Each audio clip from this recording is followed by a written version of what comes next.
All right, we're live. What's up, bud? How you doing? Good. Another week. Another week. Kicking ass. Yeah, dude. All right, so today was a little, or we'll say today's episode is a little bit different in the sense that we don't necessarily have like a topic that we like pre-decided to talk on, but I kind of wanted to like tell my story where it comes from, the sense of like injuries and training and that kind of stuff, and how I kind of overcame it. And just to provide some like context with, maybe there's some people out there who have gone through a similar thing. Maybe some people are going through something and they might learn something from this. There's obviously a great opportunity for you to lend your doctor's input. So I'm just going to get going and we'll just kind of see where it takes us. So I would say, I guess about a year and a half ago, I got an MRI on my spine, low back. I was having, pain. I actually like lost some sensation. Was getting like tingling, shooting all the way down my left leg into my feet. I actually was experiencing some drop foot. For anyone who doesn't know what drop foot is, it's when I actually lost control of the muscles that dorsiflex my foot. So I couldn't, if I was standing flat on my feet, I could pick up my right foot and like point my toes towards the ceiling, but could not do that with the left. I would like maybe get a couple toes, off the ground. I couldn't wiggle like my toes on the left side. They would all just kind of like flex and like extend together, but I couldn't do like the little wiggle, like if you ever wiggle your toes.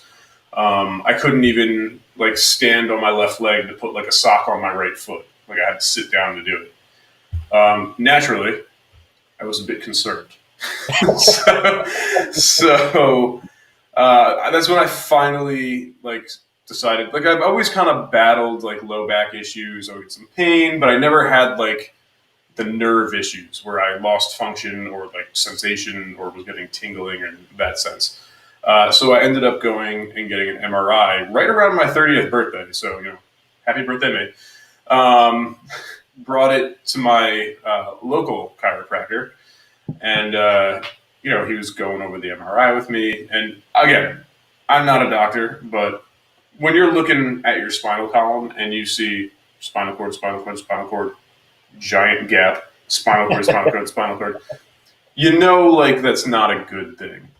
Right. So what ended up happening was I had a massive herniated disc, and I believe it was between my L4 and L5 segment, and then I had like a smaller one above, in between my L4 and L3 segment, and that's what was happening. It was protruding out, putting pressure on the spinal cord, and then causing all the symptoms from there. So naturally, my next step. My chiropractor, he recommended a couple spinal surgeons that he trusted, recommended them. I gave one a call, gave both of them a call. For whatever reason, I only followed through with one. But when I called the office, the first available appointment was like a month and a half away. So I was just like, fine, like if that's when the next appointment is, then that's when I'll make it. So right. I had to like early August, we'll say, so from like mid-June to early August, that's when my appointment was. Between that time, I decided, well, I'm not just gonna sit on my ass and Right. get fat and just waste away and be miserable. Like I'm gonna do something. And I'm not gonna lie, I was a little worried.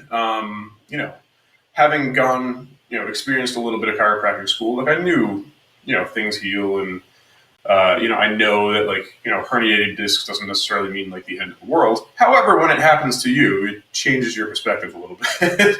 And I'm not gonna lie, I was a little worried. I was just like, well, I've always been like athletic. I've always liked working out. Like granted, I know my baseball and football career is over. That's fine. But I was just like, well, am I going to be able to play with my kids, grandkids? Right. Am I going to be able to like get out of bed like in the morning on my first try and not have to like roll myself to the edge of the bed and like brace myself on the bedside table to stand up in the morning? I was just like, I'm 30. Like this, if I was 90, I'd probably be okay with this, but not at 30. Right. So needless to say, I was a little concerned. That being said, I then started to like read into, and I was also pretty big into like powerlifting. Not that like I ever competed or anything, but that was the training that I liked. That's how I got into it, or that's what I was into, and that's kind of how I was keeping myself in shape. So I started doing some digging, some reading. I had obviously some time to kill before my consultation with the surgeon, and I started reading about how like because I couldn't imagine that I was the only person, who ever lifted heavy weights to have a herniated disc and like have this happen. So I was like, all right, let me go see who else is out there. And I started reading, and I started finding, different cases. People had the exact same thing, whether differing degrees, whether they lost sensation, but just people who said they experienced herniated discs to the point where it affected their, mobility function, that kind of stuff, and they recovered from it. And so I was like, all right, that's good. Let me look into, how they recovered. And some people went surgical route, other people didn't.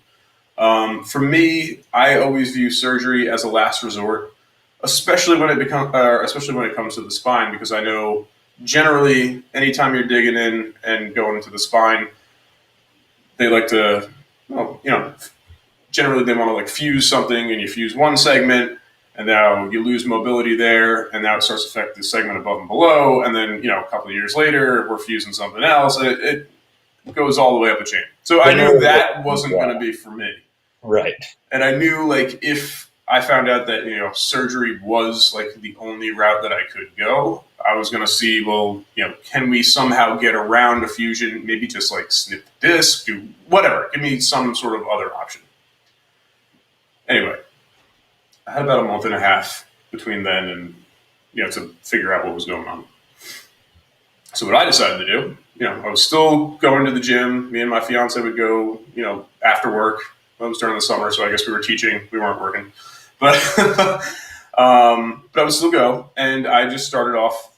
I'm just going to perfect movements, because as of right now, like I can barely stand and like sit. Okay, I was just like, I'm gonna work on moving well. So to me, that was all right. I have my squat. I got my hinge.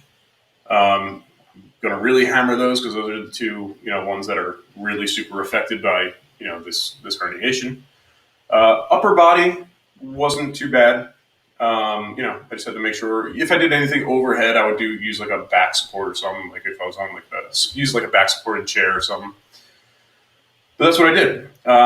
Started off, I would do like 100 body weight squats and like 100 hinges. And, that would be my training for the day. And I would do some spinal hygiene stuff, and maybe some other like isometric type stuff where if anybody doesn't know what isometric training is, it's basically holding a position for an extended period of time. That would be it. Once I got pretty comfortable with that, once I knew I was hitting the full range of motion, I wasn't feeling any pain, I introduced weight. And by introduced weight, I mean I started, instead of body weight squatting, I squatted holding a 5-pound kettlebell. Yeah. Did that, 100 times, 150 times, deadlifted that off, deadlifted the 5-pound kettlebell off the ground 150 times, did cross crawl Supermans, the glute holds, the leg out in front, that kind of stuff. Fast forward, a month and a half later, I was lifting weights lightly. I now walk into the spinal surgeon's office. First thing they do is, all right, like we're going to take an x-ray, blah, blah, blah. Take an x-ray of me. I'm sitting, waiting. The doctor walks in, puts the x-ray up. Has my MRI that I had sent beforehand. Looks at the MRI, looks at the x-ray, looks back at the MRI, looks at me. It's you. Go ahead. Looks at me. This is your MRI? Yeah. This is your x-ray? Yeah. The one they just took today. I was just like, yeah, they just took it like 10 minutes ago. He goes, why didn't you come see me immediately after you had this MRI? I was just like, well, your office said that you didn't have a appointment for a month and a half. And he was just like, well, had I had seen this MRI, like I would have had you on the table that day. And I was like, well, I'm glad you didn't see it then, He then proceeded to call, I guess there was two doctors in the office, called his, associate in. Look at this MRI. Look at this X-ray. They both made me stand up, touch my toes, stand on one foot, dorsiflex, plantar flex, can you bend down, like whatever, do this, that, did everything, fine. He goes, you still working out? Like, yeah. Like how, what are you doing? Like just walking on a treadmill? I was like, yeah. Squat, bench, deadlift, all that stuff. You deadlifting? Yeah. So I've been using like a trap bar, so the handles are elevated a little bit, but yeah, still deadlifting. How? Like, why? Well, because I think I'm making myself stronger, and I think being stronger allows me to handle these types of things. It's just like, I can't really argue that. I wouldn't really recommend it, but I can't argue it, so okay. So then let me think. Yeah, he proceeded to let me go on my way. Didn't need me to come back. He goes, obviously if anything else occurs, give me a call. It's just like, okay. Drove myself home, went to the gym, and yeah, here I am. So I guess the point of what I'm trying to say, again, I'm just sharing my experience. Now, I'm not saying that my experience is going to be exactly the same as anyone else's. But the principles are. The principles are. Yeah, I mean they are, but I guess it also depends on the person too. How single-mindedly you want to get better, how you apply yourself, how you. I could have taken that. I'm not gonna lie. There was a point when I was first injured and I first finally got the diagnosis of massive herniated disc. No one ever likes to hear that. It could have gone, all right, I'm going to, start over, start from scratch, work my ass off. Or it could have gone, well, fuck, this sucks. My life's over. Right. So, it's how you look at it too. And again, this is not me trying to toot my own horn or whatever. But it's also me telling people that, just because something shitty happens doesn't mean it has to be like the end of the world. Well, it's a perfect example that the body is a self-healing organism. When you put it in the right environment to heal. I mean, it's like, I go on about this for a long time, but please do. I've been talking for a while. It's your.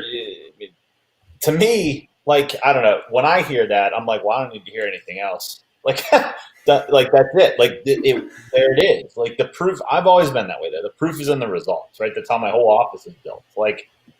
You don't get extended care plans in my office or X, Y, and Z. You get an adjustment on the very first visit because that's what I offer, and then it's like, we're going to monitor how much change that has created, and then we're going to go from there. These people that are before they even adjust you, they're like, I need to see 60 times based off of your x-rays. What?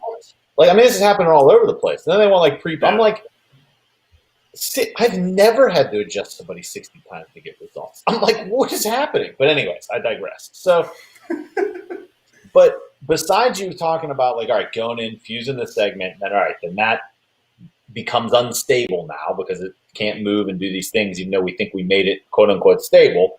Then it goes to the next one and then X, Y, and Z, right? And it's just kicking the can farther down the road in essence, right? But brought up something important there too. What they do a lot of times now is they go in and they shave the disc, right? So and oversimplifying everything, but you got these two bones that sit on top like this, and then there's a disc, and then they go whop, and then the disc goes bloop, right, and blobs out on the side or the back or whatever. I mean, oversimplified. Well, what they do is they just go in and go, in essence, take that off, and it's cool. Now it can't press on the spinal cord or anywhere else, and now it doesn't hurt. Oh my God.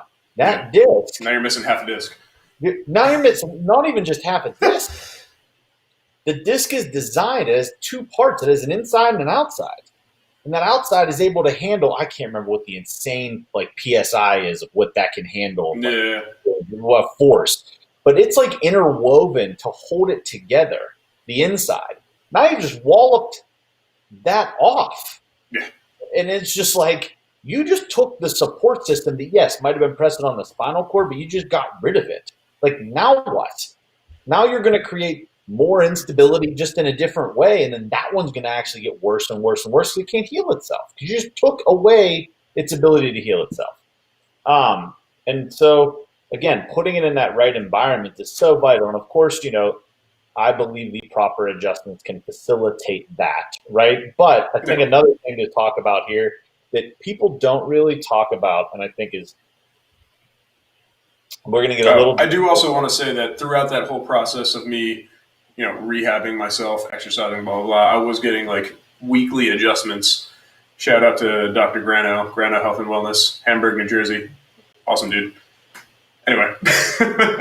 Well, it's important, right? It is important to bring that up. Because it was part of the recipe. Right. I mean, yeah. Right.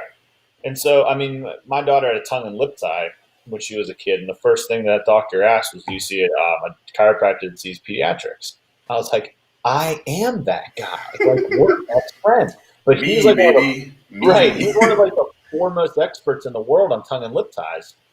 And he plans to teach all over the world. He's got like this. He's unbelievable. That's one of the first 3 questions his secretary asks you when you call about tongue and lip ties. We had a long conversation. He's like, what you do for the neurologist. By the way, just explain what that is, because I don't even know what that is, so I'm guessing more people don't know what that is. This, I think it's called, I don't remember what the word is. This thing? Oh, like under your tongue? Yeah, and then the one here. Uh-huh. Like down here. Yeah. And then up here, right? Mm-hmm. So what happens is there's different versions of how that can be tied, right? Sure. It's to whatever. And so we see the mouth won't develop right, speech won't develop right, your sucking won't develop right, the way you swallow, the way you chew, and we see that carry on in adulthood with people all the time now, right? Mm-hmm. Now they found out this is a thing, a tongue and lip tie. Again, 30,000 foot view, but whatever. So what they do when like a child can't latch and all these other things is they'll find out that this formed wrong, and they'll go in and they'll basically cut it. Okay. So then the tongue has more freedom to lap up against the nipple and take it over. What'll happen is if you can't get that tongue up, the child will suck in air. Then they suck in air. Try and gulp air while you're drinking, and it makes things difficult. That feels inside of you is that fart basically working its way out. It's like you ever like drink something really fast and you swallow an air bubble and you just feel like your chest is going to explode. Imagine being a brand new child, and not knowing any better. Right. And your only life source is a nipple. Yeah. And every time you drink out of it, that's excruciating pain. Like, at least I know, like, oh my God, this crushing pain that feels like I'm going to die. Like, it'll pass. Yeah.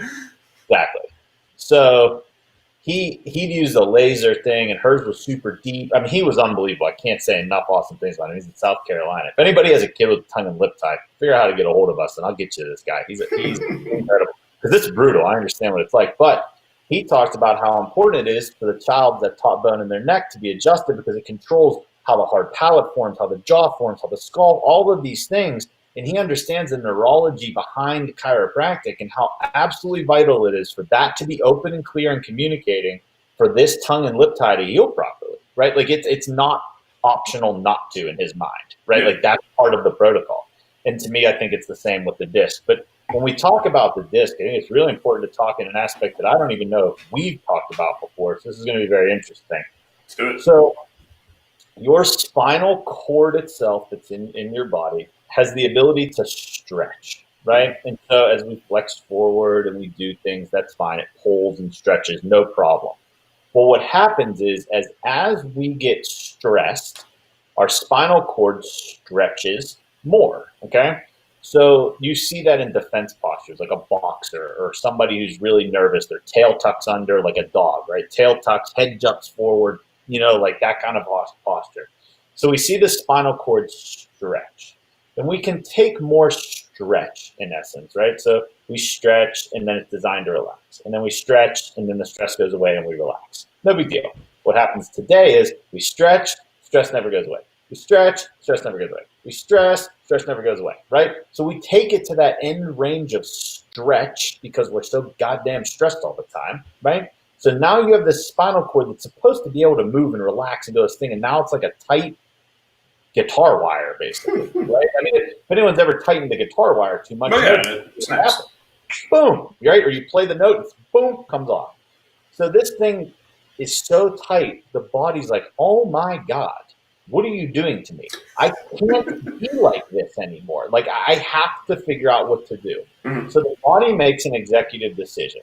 And those executive decisions are basically, do I rupture part of a spinal cord to get it to decrease? Because if you're here and here, I have to decrease the space. Because if I decrease the distance from your head to your tail, I can stretch more because you're not getting rid of my stressors. Mhm. Make sense?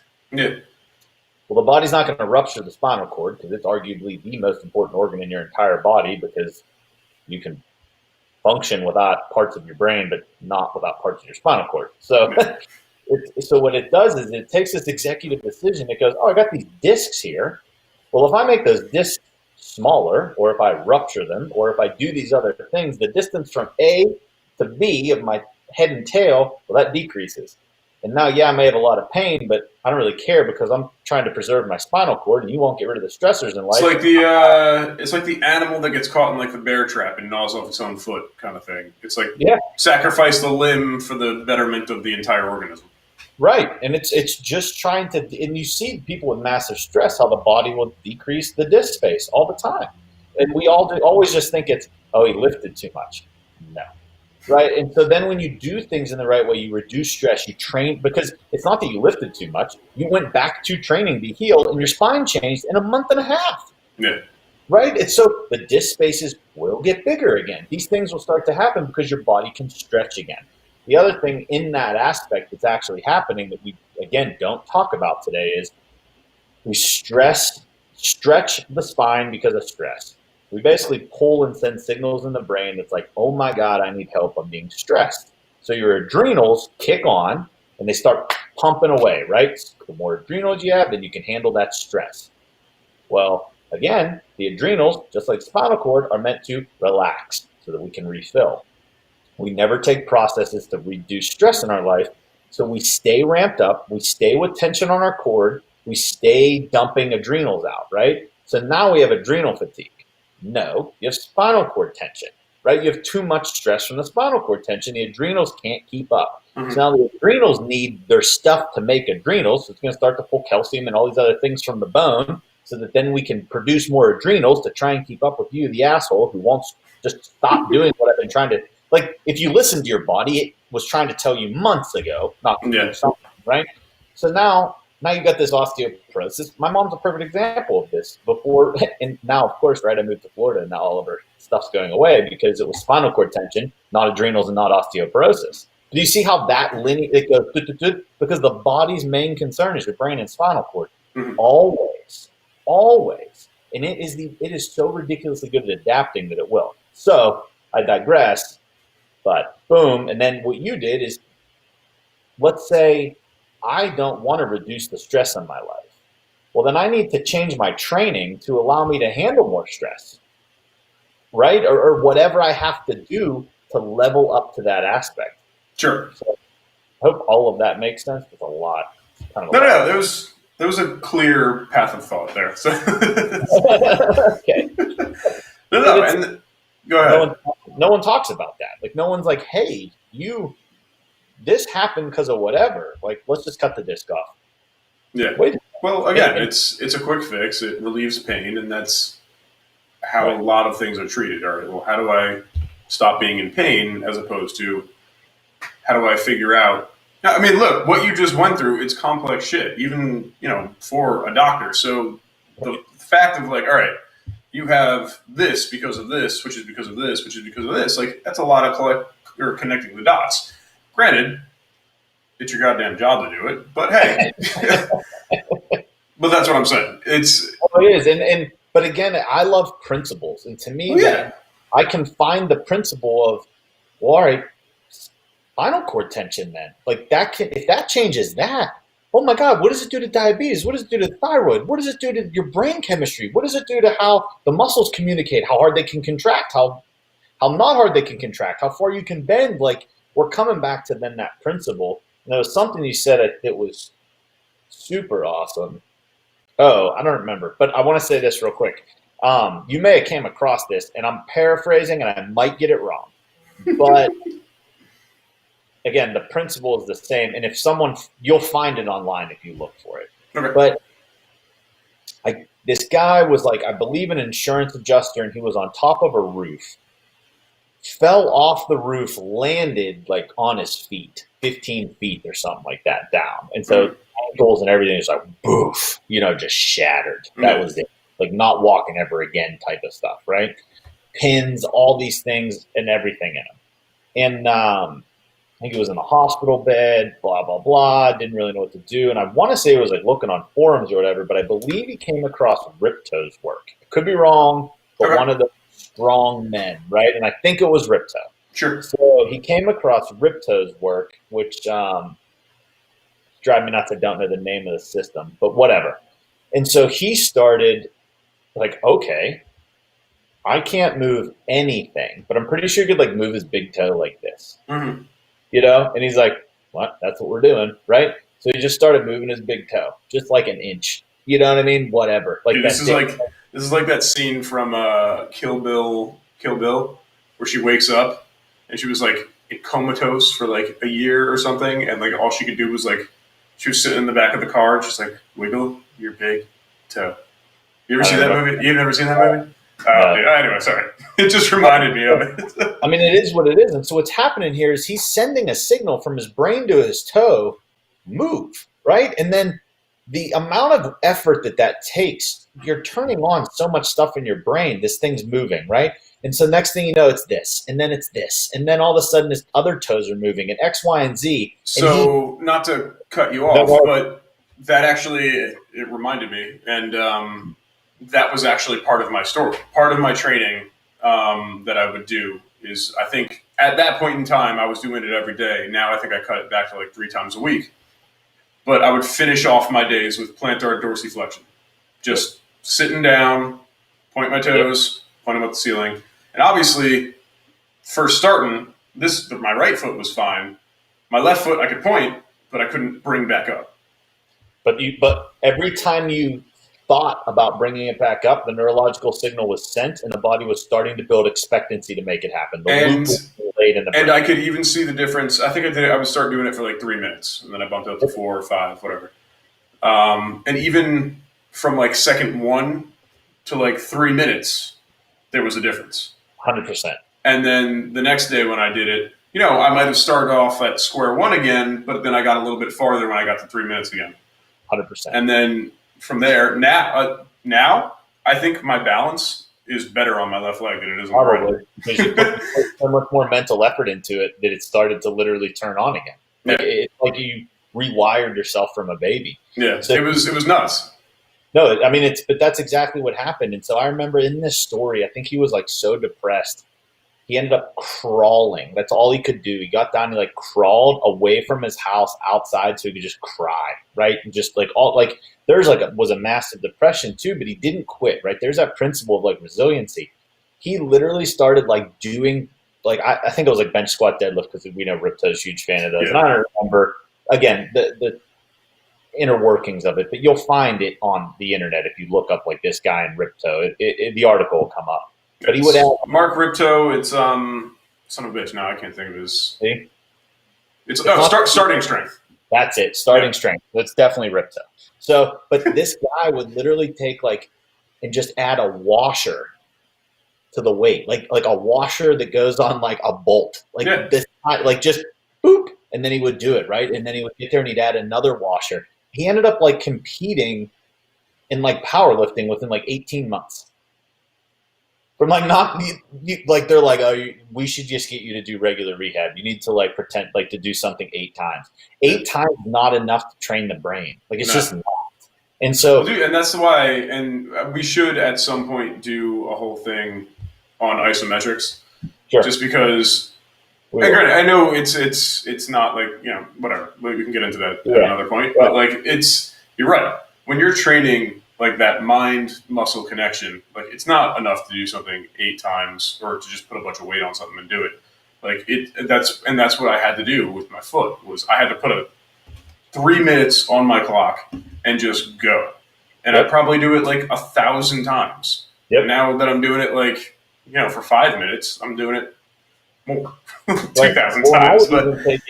I would even take it, like if someone were to approach me in this aspect, I would take it even farther than that. And I would tell them they need to be doing that 3 minutes or 5 minutes a day when you're rehabbing something, 2 or 3 multiple more times a day. Yeah.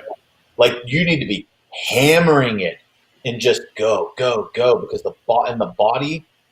My favorite part of all of this is how fast the body responds, and yours isn't. If you give it the proper stimulus, yeah. Right, yours isn't special. You have a body just like I do. Like, oh my god. But in 6 weeks, dude, you went from a spine that the guy's like, I would cut you open today to why would I let me walk out the door? He said, all right, call me if you need me. Right, like in 6 weeks. Because you, again, another principle that always repeats itself, put the fucking work in, right? You did it. And it wasn't, if you were to, I promise you, if you were to just sat on the floor and did this and like watched, ESPN or whatever, right? Oh, yeah. Wouldn't Like, got the just same mindlessly, results. yeah. Right. There's Not nothing. the same results. It's the focusing on boom and then It's the intent. pulling back, right? It's the intent. That intent builds the neurological loop, and you could have a nerve can just proliferate. You could have one nerve left, and that thing can go. Not going to happen overnight, but it'll branch and it'll move and it'll do all these things. You see it with the heart and arteries all the time. My grandmother had like stents and blockages and all these other things. They go in and like look at her heart. She's got these fucking nubs like outside growing around, like it's a new artery, literally growing around. Really? Yeah, Awesome. and it's just they're like, what? And then I start like looking at it. It's kind of not super common, but it's pretty. It's not like this is the first lady to ever do this. Makes like, sense. Yeah. The body's just like, oh, this pathway doesn't fucking work anymore. Fine, I'll just build a Do new something one. else. Yeah. Well, I mean, it's the whole principle. I mean, like they talk about it with the brain all the time. It's plasticity. Like when you practice things and learn something new, the brain literally remodels itself in order to understand and learn, these motor pathways to, if you are lifting weights for the first time, like you're going to be awkward as shit at it. Yeah. But the more you do it and the more your brain is just like, all right, this is going to be a thing. I'm going to learn this and hammer it in, develop these pathways. It's like the person who's been playing piano for 10 years could probably take 3 years off and then jump right back in like they, didn't miss a beat. Of course. I mean, it's because the myelin. See, the myelin stuff. Oh, I got a lot of stuff with this actually. I wrote a lot of stuff about this. But anyways, the myelin, it lays itself down. But that's the thing over there. We're not going to go there tonight because it's already 8:15. So I'm not going to go into that. But yeah, that's exactly what's happening. And so you're basically retraining the brain, and then the body's forced to then follow suit. Yeah. If that makes sense. Like it's not. Everybody thinks it's training the body, but it's not really training the body. Like you train the brain. I mean, no one's listened to Dorian Yates talk. I love that guy. He's awesome. My God. Dorian Yates is unbelievable. And I know he's on the London. I haven't listened to the podcast in years, but I know he's like the most not unassuming because he's a massive, or he was a massive human being. But like hearing him like talk about like bodybuilding, like you wouldn't think he was actually like a bodybuilder. Right. If that makes any sense. Like he's not like a super like meathead about it, but like he still kind of is. Like it's like it's the weirdest thing. I remember hearing him. I heard him on Joe Rogan when he had him on. Right. But it was so fascinating. And he's also one of those guys who's just like, no one's going to outwork me. He goes, I will work harder than you. Right. Check him out on London Real. Okay. I know that I listened to him on there, and he talked about a lot about psychedelics and stuff, which is maybe then what he's totally into like psychedelics and weed now, which is hilarious. Well, I remember on London Real listening to it, when he said that he would work out, again, paraphrasing, but it's the principle. Mm-hmm. I feel like I have to say that now before everybody in the world's like, oh my God, you said it wrong. Jesus Christ. Fuck yourself. But whatever. I'm doing something. But he would work out 3 times a week for 45 minutes in the physical, like at the gym. Mm-hmm. But before that, he would spend like an hour or more like in meditation. He's like, I've already done the workout in my mind before I even get there. The act of getting there is literally just physically going through the reps. Mm-hmm. So he literally would go and do the whole workout and train his mind. At least this is, what I kind of remember interpreted it from it. Yeah. And then the body had to follow suit, right? People now work out 6-8 hours a day. We have more injuries than ever. This guy was literally one of the biggest human beings to ever walk the planet. but it was so focused, another principle, so much intent behind it, another principle, right? That the body then had to just follow suit when it became time to train. Arnold talked about stuff like that all the time. He said that's why he liked to smoke weed. Because if he smoked weed, he could focus on every individual muscle fibers he was pulling back. I mean, it's that principle there, right? It's so, as opposed to everybody else just throwing things around. And I mean, God love Ronnie Coleman and all of his awesome quotes, but the dude just throw weight around mindlessly, and he's not really in very good shape right now. Did you know every single spinal segment is fused in his body? Every single one. Yeah, that's like not ideal. No, no, it's not. Right? I mean, it's like you can look at the two different styles of training. Like which one was better? And it's again one. I think the results speak for themselves, but right. I'm not taking anything away from Ronnie Coleman. What is unbelievably incredible. The dude will probably forever be the champion. For sure. He's, what, 8-time Mr. Olympia? Something like that. Something like that? Yeah. So Dorian Yates, and he can do whatever he wants with his grandkids. Yeah. So. I mean, it's just. So I think he's anyways, it's awesome. But again, it comes back to that principle: you train the mind, the body has to follow suit. Like it just does. Yeah. So it's awesome. Are we ready to cut it short then? Did the Giants play tonight? Do you think he can? Yeah, I mean they're playing the Eagles, but they're both the entire NFC East is trash. I think Dallas is in first place, and they're like 3-4 or whatever. Whatever. I don't know. Yeah, it's either that or watching the debate, and I'm probably definitely not going to do that. So. I didn't even know that was on. So. Yeah, you're sorry. Yeah, dude. Just like I said, this was just this is like the first time I've told like my experience with this on like a broad scale here, and I just thought it'd be a really cool one for people to hear too. Hey, someone might take something away from it. I hope that's kind of the point of this whole thing. But yeah, I mean, I think it's important because people are gonna be like, "Oh, wow, they're just not two really strong dudes who train right." I mean. We know what we're talking about. That is actually something I do want to address, though, because for years, like I've had low back injuries. It's probably just one injury that just progressed, to be honest, for years. And I've also had people who have been like, well, if your back hurts or keeps getting hurt, like, why do you lift heavy? And I want to specify that it was not me lifting heavy that caused the injury.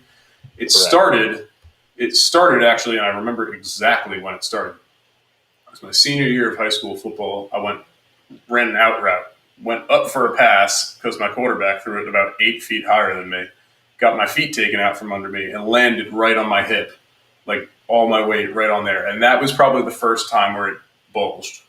Yep. From there, I was also never taught the proper way to lift in high school and college.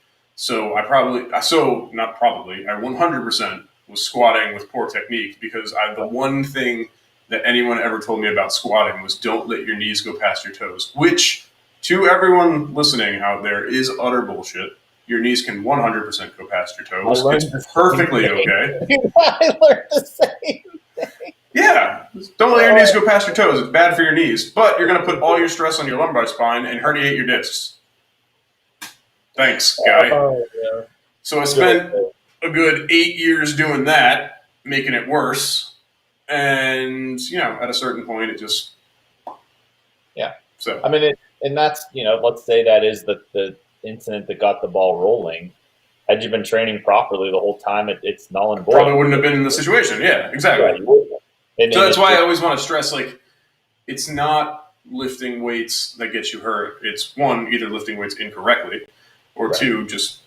it starts off with a freak thing, and then when you don't rectify it, like you said, like you said it, I think in our first podcast was the equity, or I'll call it the sweatquity that you put in your bank. Yeah.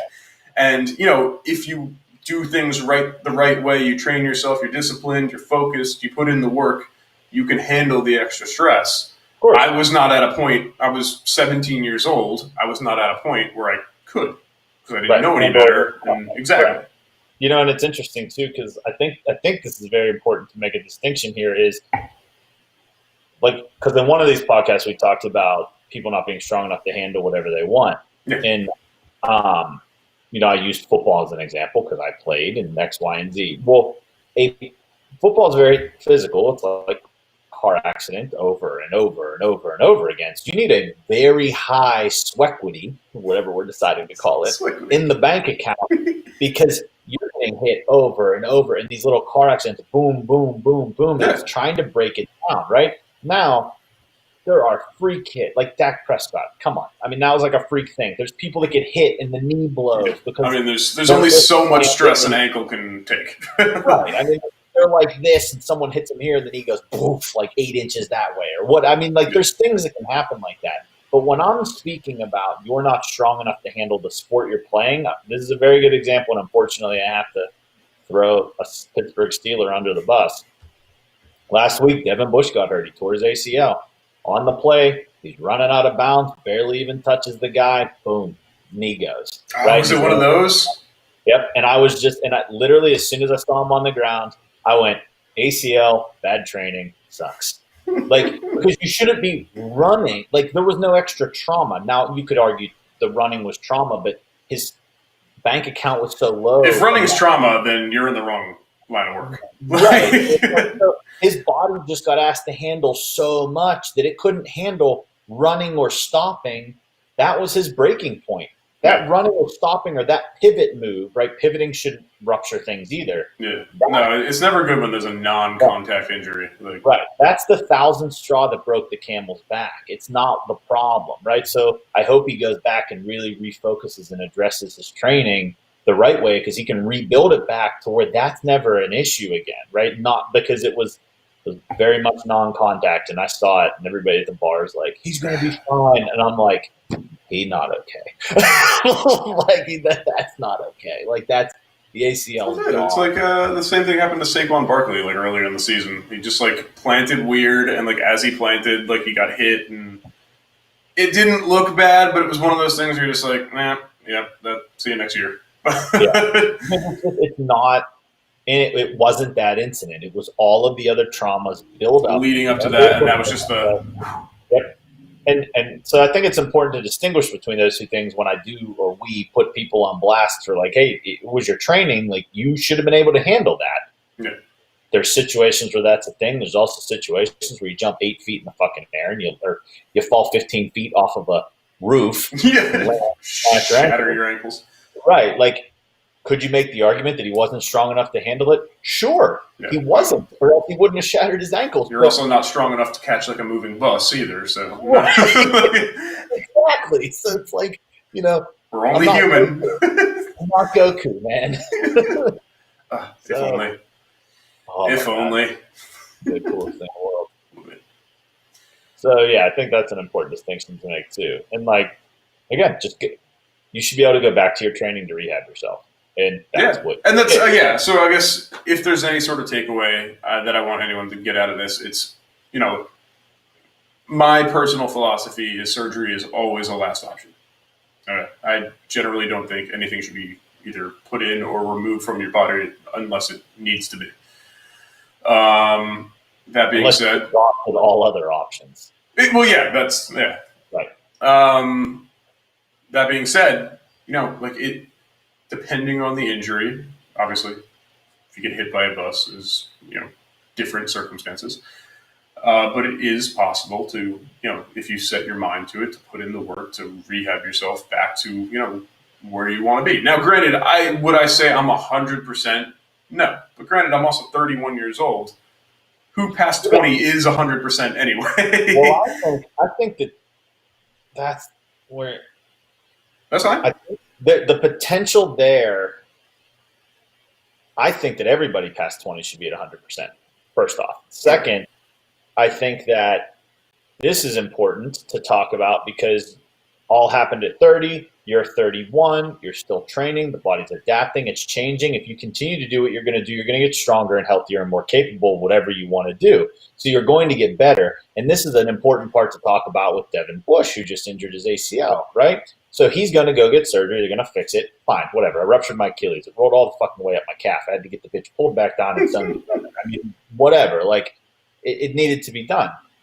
But it was funny. I remember I went to rehab 2 times.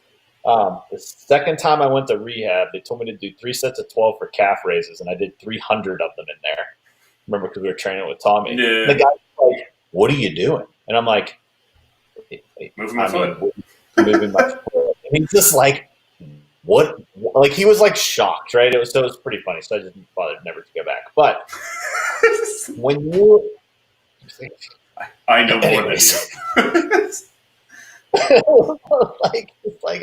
So what's going to happen with Devin Bush is he's going to go and he's going to get his ACL fixed. Fine. Well, now you have to heal from the breakdown in the system that caused that ACL to rupture, right? Like, whatever that was, something wasn't firing correctly somewhere that caused the ACL to take on force, because an ACL should not take on force, and it ruptures when it does. That should be transferred across the joint into other muscles, dispersed throughout the body, and moved on and through, right? Yeah, by the way, I'm sure a lot of people watch football, but if no one can visualize what an ACL is, it's like this big. Like pinky? Yeah. Anyways. Sorry. So, yeah, just in case anyone was like curious, because we hear about it all the time. Oh, ACL tear, MCL tear, blah, blah, blah. But right. Like, I want to make sure people like understand, like, and the way you said that, like, it should not be taking any sort of force whatsoever. Right. It's this big. Right.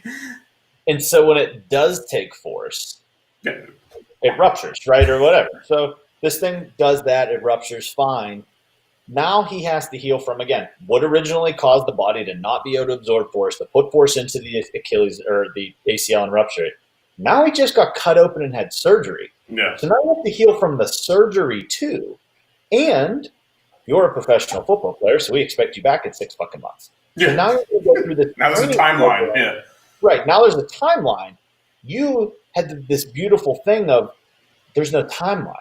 You can train correctly and you're going to get stronger and healthier and more capable all the time. When you put a timeline on someone, you're forcing an issue to happen that can make more compensations. That's going to then make an Achilles rupture, an ACL rupture, or a disc rupture, because you never took the time to heal from the original source that caused the ACL. You just took time to heal from the surgery. And then I think people forget that, like, surgery is another trauma. Like, right. It is. A huge trauma. Yeah. I mean, just getting put to sleep alone is a huge fucking trauma. So, all right. So, granted, if we're on the topic of surgeries and hernias and stuff, I also had an umbilical hernia that I gave again, 100% my fault, gave myself. I was wearing a belt incorrectly. Squatting belt, not a pants belt. But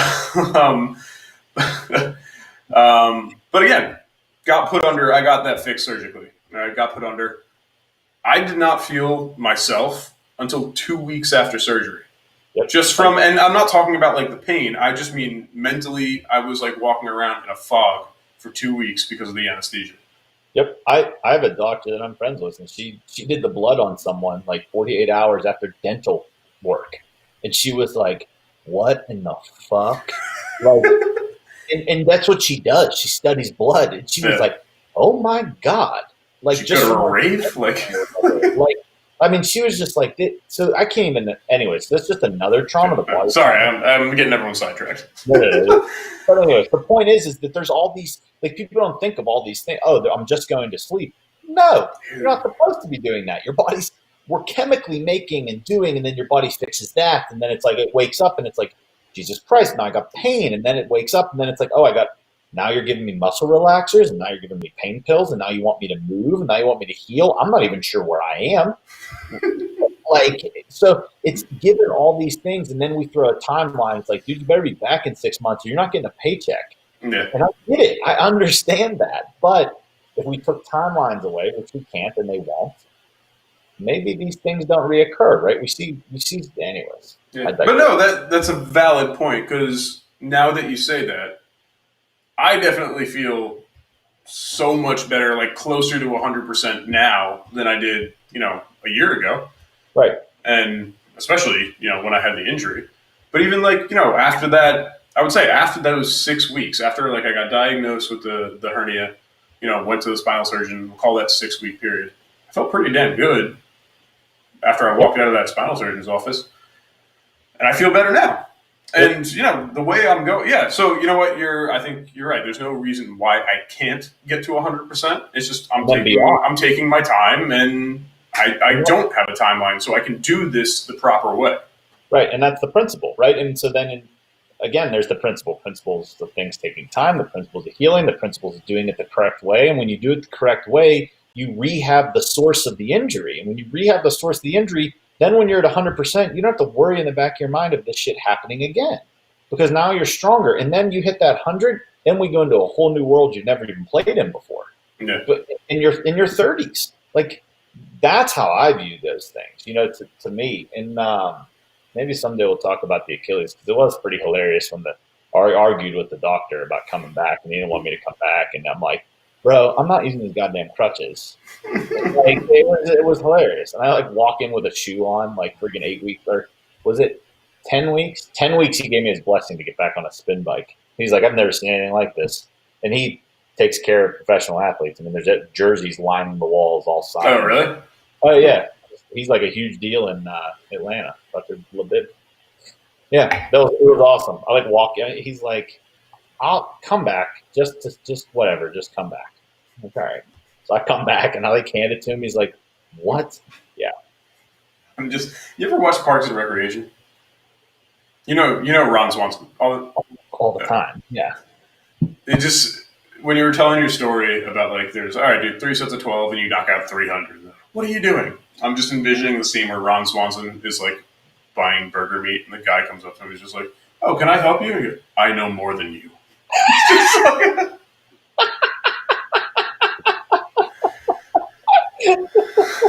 Oh, that's awesome. I love it. It's awesome. Good. Love it, Jeff. Well, that's a great way to end it then. Yeah, dude. I'm about done. So this is awesome. As always. I'll see you next week. Perfect. We have a special guest next week. That's right.